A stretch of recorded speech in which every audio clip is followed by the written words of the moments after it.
ನನ್ನ ಬಿಟ್ಬಿಡು. ನನ್ನ ಯಾರು ನೀನು? ನನ್ನ ಹೋಗಕ್ಕೆ ಬಿಡು. ನಾನು ನಿನಗೆ ಏನಂತ ಮಾಡಿದ್ದೀನಿ? ದುಡ್ಡು ಬೇಕಾ ನಿನಗೆ? ನನ್ನ ಹತ್ರ ತುಂಬ ದುಡ್ಡಿದೆ. ನಾನು ನಿನಗೆಲ್ಲ ಕೊಟ್ಬಿಡ್ತೀನಿ. ದಯವಿಟ್ಟು ನನ್ನ ಪ್ರಾಣ ಭಿಕ್ಷೆ ಕೊಟ್ಬಿಡು ಪ್ಲೀಸ್. ಆ ಮಧ್ಯರಾತ್ರಿಲಿ ಒಬ್ಬ ವ್ಯಕ್ತಿ ಬರ್ತಾನೆ. ಕ್ಯಾಮ್ರಾನ ಸೆಟಪ್ ಮಾಡಿ ರಾಜ್ ಮುಂದೆ ಬಂದು ಕೂತ್ಕೊಳ್ತಾನೆ. ರಘು, ಇಲ್ಲ ಇಲ್ಲ ಇಲ್ಲ, ಇವಾಗ ಶುರುವಾಗುತ್ತೆ ಸಾವಿನ ರಿಪೋರ್ಟಿಂಗ್. ನೀನ್ ಸತ್ತೋಗಿದ್ದೆ ತಾನೆ? ನೀನ್ ಇಲ್ಲೇನ್ ಮಾಡ್ತಾ ಇದ್ಯಾ? ಪ್ರಶ್ನೆ ನಾನ್ ಕೇಳ್ತೀನಿ, ನೀನಲ್ಲ. ನಾನು ರಿಪೋರ್ಟರ್ ರಘು. ನಿಮ್ಮ ಅಂತಿಮ ಯಾತ್ರೆಯ ರಿಪೋರ್ಟ್ ಅನ್ನು ಕ್ಯಾಮ್ರಾಮನ್ ರಾಜ್ ಕಡೆಯಿಂದ ಕೆಲವು ಪ್ರಶ್ನೆಗಳನ್ನ ಕೇಳ್ತೀನಿ. ಬೇಡ, ಬಿಟ್ಬಿಡಪ್ಪ ನನ್ನ. ನಾನ್ ನಿನ್ ತಮ್ಮ ತಾನೆ.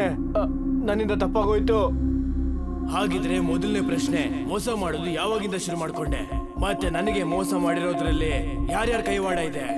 ಯಾವಾಗಿಂದ ನೀನು ಆ ಪೊಲಿಟಿಷಿಯನ್ ರಿಪೋರ್ಟಿಂಗ್ ಮಾಡ್ತಾ ಇದ್ದೆ ಆಗ್ಲಿಂದ. ವಿಕ್ರಮ್ ಮತ್ತೆ ವಂಶಿಕಾ ಅವರಿಬ್ರು ಕೂಡ ಇದರಲ್ಲಿ ಶಾಮೀಲಾಗಿದ್ದಾರೆ. ನಾನೇನ್ ಮಾಡ್ಲಿ? ನಾನು ಕೂಡ ಅವ್ರ ಜೊತೆ ಸೇರ್ಕೊಂಡ್ಬಿಟ್ಟೆ.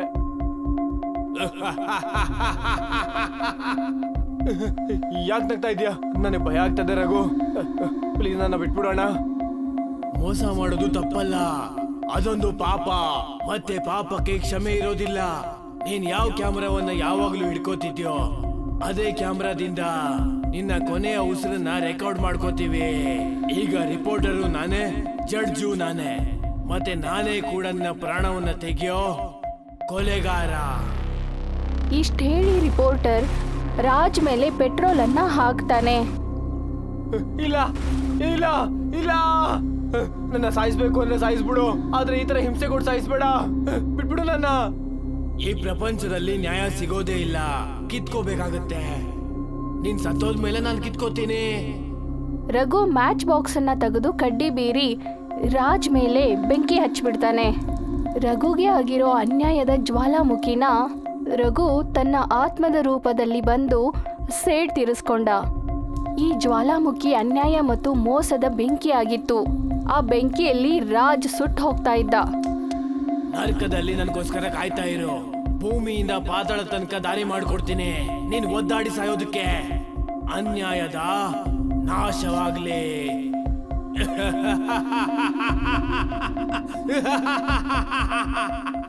ಒಂದಿನ ರಿಪೋರ್ಟಿಂಗ್ಗೆ ತಯಾರಾಗಿದ್ದೀನಿ. ಸ್ಮಶಾನದಿಂದ ಬಂದಂತ ರಿಪೋರ್ಟರ್ ರಘು. ರಾಜ್ ಸಾಯ್ತಾ ಸಾಯ್ತಾ ಆ ದಿನವನ್ನ ನೆನಪು ಮಾಡ್ಕೊಂಡ. ನ್ಯಾಯದ ಪರವಾಗಿ ಮಾತಾಡ್ತಾ ಇದ್ದ ರಘುನ ಹೇಗ್ ಮೋಸ ಮಾಡಿದೆ ಅಂತ. ರಘು ಮತ್ತೆ ಅವ್ರ ಟೀಮ್ ರಘು ಮನೆಯಲ್ಲಿ ರಘು ಕೇಸ್ ಬಗ್ಗೆ ಚರ್ಚೆ ಮಾಡ್ತಾ ಇದ್ರು.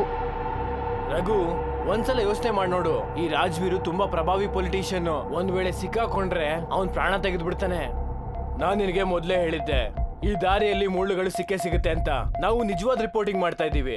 ಇದನ್ನೆಲ್ಲ ಎದುರಿಸಲೇಬೇಕಾಗತ್ತೆ. ನಿನಗೇನಾದ್ರೂ ಭಯ ಇದ್ರೆ ನೀನ್ ಹಿಂದೆ ಸರಿಬಹುದು, ಆದ್ರೆ ನಾನ್ ಹಿಂದೆ ಸರಿಯಲ್ಲ. ಇವತ್ತು ರಾತ್ರಿ ರಾಜ್ವೀರ್ನ ಇನ್ನೊಂದು ಮುಖ ಏನು ಅಂತ ನಾನ್ ಎಲ್ರಿಗೂ ತೋರಿಸ್ತೀನಿ. ಇವತ್ತು ರಾತ್ರಿ ಒಂದೊಂದು ಕಂಟೈನರ್ ಬರ್ತಾ ಇದೆ. ವಿಷಯ ಪಕ್ಕಾ ಇದೆ. ನಾನು ಪ್ರತಿ ಹೆಜ್ಜೆಲೂ ಕೂಡ ನಿನ್ ಜೊತೆ ಇರ್ತೀನಿ ರಘು. 4 ಜನ ಒಬ್ರಿಗೊಬ್ರು ಸಲಹೆ ಕೊಟ್ರು. ರಾಜ್ ಮತ್ತೆ ವಿಕ್ರಮ್ ಮನೆಯಿಂದ ಆಚೆ ಹೊರಡುವಾಗ ವಂಶಿಕಾ ಅಲ್ಲೇ ಉಳ್ಕೋತಾಳೆ. ಮತ್ತೆ ರಘುಗ್ ಹೇಳ್ತಾಳೆ, ರಘು, ನಾವಿಬ್ರು ಬೇಗ ಮದ್ವೆ ಆಗೋಣ. ವಂಶಿಕಾ, ಗೊತ್ತಿಲ್ಲ ಇದೇ ವಿಷಯನ ಎಷ್ಟು ಸಲ ಹೇಳಿದ್ಯಾ ಅಂತ. ನಾನು ಈಗಾಗ್ಲೇ ನಿನಗೆ ಹೇಳಿದ್ದೀನಿ, ನಾನು ಪ್ರೀತಿಸೋದು ಒಬ್ರನ್ನೇ, ಅದು ನನ್ನ ಕೆಲ್ಸನ. ಮತ್ತೆ ನೀನ್ ನನ್ನ ಫ್ರೆಂಡು. ನೀನ್ ಯಾವಾಗ್ಲೂ ಹೀಗೆ ಹೇಳ್ತೀಯಾ? ನಿನಗ್ ನನ್ ಬಗ್ಗೆ ಗಮನನೇ ಇಲ್ಲ. ಆಯ್ತು, ಈ ವಿಷಯದ ಬಗ್ಗೆ ನಾನು ಮತ್ತೆ ಮಾತಾಡಲ್ಲ. ವಂಶಿಕಾ ಕೋಪ ಮಾಡ್ಕೊಂಡು ಅಲ್ಲಿಂದ ಹೊರಟು ಹೋಗ್ತಾಳೆ.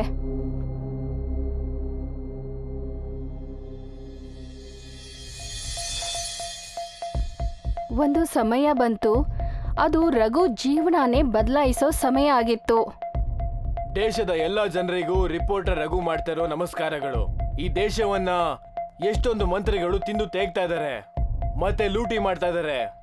ತೇಟ್ ರಾಜ್ವೀರ್ ಹಾಗೆ ಈ ರಾಜಕಾರಣಿ ಜನರಿಗೆ ಯಾಮಾರಿಸ್ತಾ ಇದ್ದಾನೆ. ಇಲ್ಲಿ ನೋಡಿ, ನೀವೇ ಈಗ ಯೋಚನೆ ಮಾಡಿ, ಇವನ್ನ ಈಗ ಚುನಾವಣೆಯಲ್ಲಿ ಗೆಲ್ಲಿಸ್ಬೇಕಾ ಇಲ್ಲ ಜೈಲಿಗೆ ಕಳಿಸ್ಬೇಕಾ ಅಂತ. ರಾಜ್ ಕ್ಯಾಮ್ರಾನ ಕಂಟೈನರ್ ಹತ್ರ ತಿರುಗಿಸ್ತಾನೆ. ಅಲ್ಲಿ ನಡೀತಿರೋದನ್ನ ರೆಕಾರ್ಡ್ ಮಾಡ್ಕೊಳ್ತಾನೆ. ಅಲ್ಲಿ ನೋಡು ರಾಜ್ವೀರ್, ಅಲ್ಲೊಬ್ಬ ರಿಪೋರ್ಟರ್ ಇದ್ದಾನೆ. ಅವನು ಅವನನ್ನೇ ನ್ಯಾಯದ ರಕ್ಷಕ ಅನ್ಕೊಂಡಿದ್ದಾನೆ. ಓ ಹೀಗೆ, ಹಾಗಿದ್ರೆ ಇವನಾ?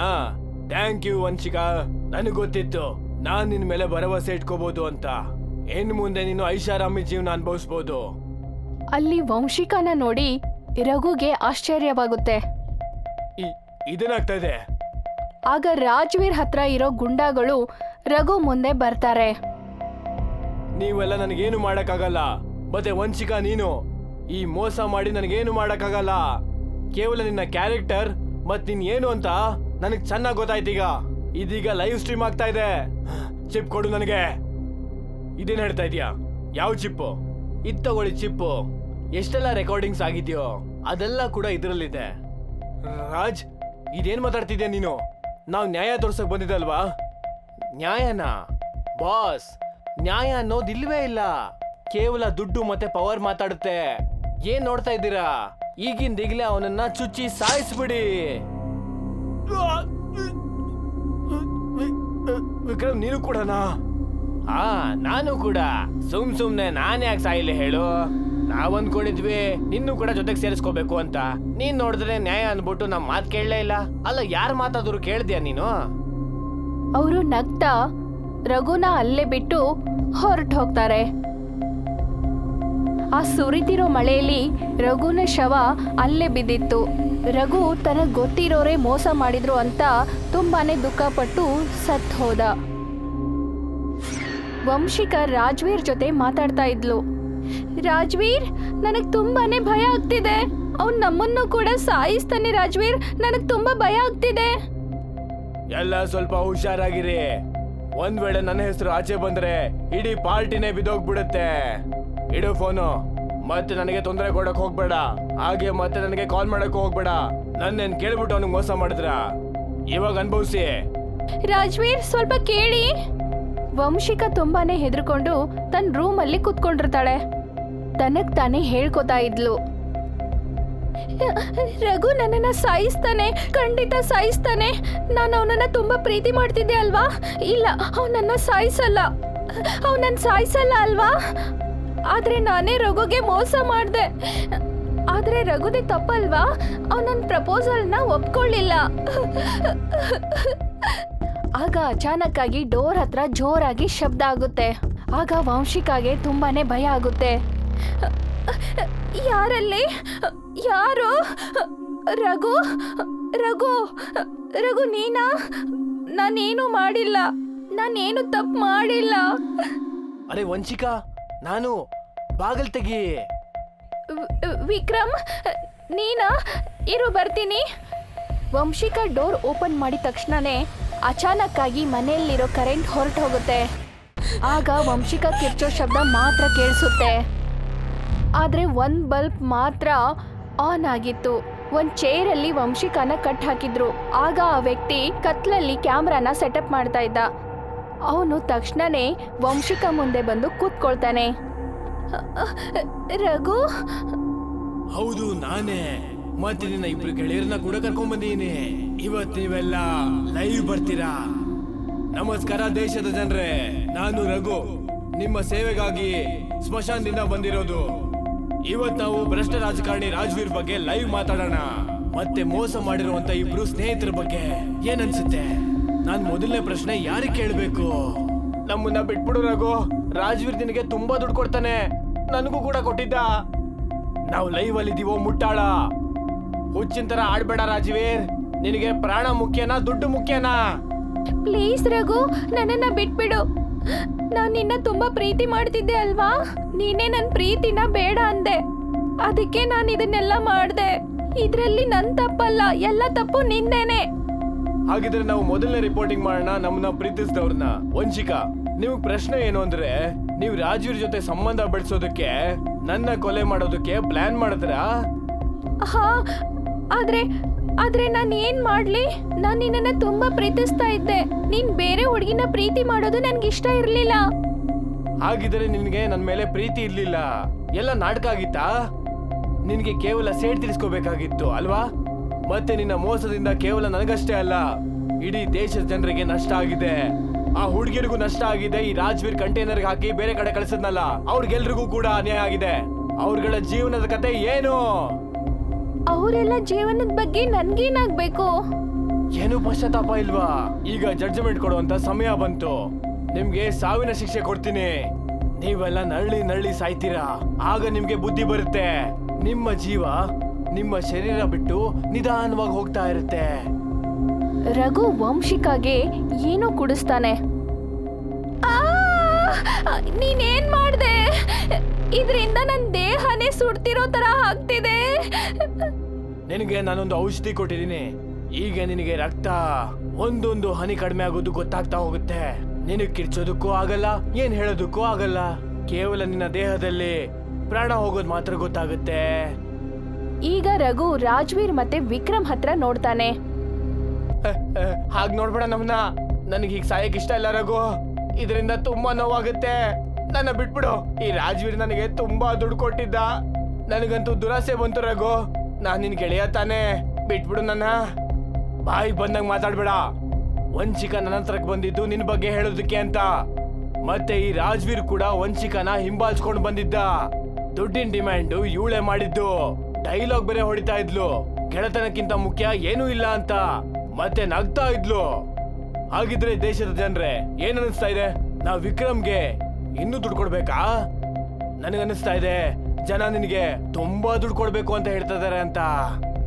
ಬೇಡ, ಏನ್ ಮಾಡ್ತಿದ್ದೆ ನೀನು? ಯಾವ ದುಡ್ಡು? ನನಗೆ ಯಾವ ದುಡ್ಡು ಬೇಡವೇ ಬೇಡ.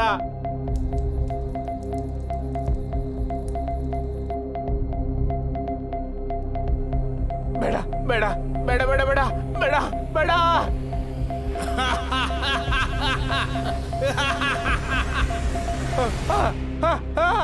ನಿನಗೆ ತುಂಬಾ ದುಡ್ಡು ಬೇಕಿತ್ತಲ್ವಾ?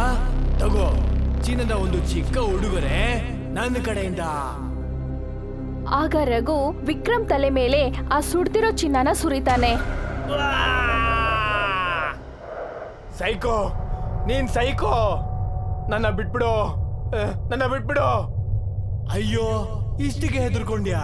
ನೀನಂತೂ ದೇವ್ರಲ್ವಾ? ಜನರು ಹೇಗಿರ್ಬೇಕು, ಏನ್ ಮಾಡ್ಬೇಕು ಅಂತ ನಿರ್ಧಾರ ಮಾಡೋದು ನೀನಲ್ವಾ? ಆ ಹುಡುಗಿರ ಜೀವನನ ಹಾಳು ಮಾಡುವಾಗ ನಿನ್ನ ನೀನು ದೇವ್ರು ಅನ್ಕೊಂಡಿದ್ದೆ ಅಲ್ವಾ? ಇಲ್ಲ, ನನಗ್ ನರಳಾಡಕ್ಕೆ ಇಷ್ಟ ಇಲ್ಲ. ಬಿಟ್ಬಿಡು ನನ್ನ. ನಾನು ಅವ್ರನ್ನೆಲ್ಲರನ್ನು ವಾಪಸ್ ಕರ್ಕೊಂಡ್ ಬರ್ತೀನಿ.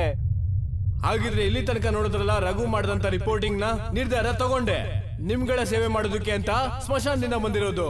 ಮುಂದೇನಾಗುತ್ತೆ ಅಂತ ತಿಳ್ಕೊಳ್ಳೋದಕ್ಕೋಸ್ಕರ ನನ್ ಜೊತೆ ಸದಾ ಇರಿ.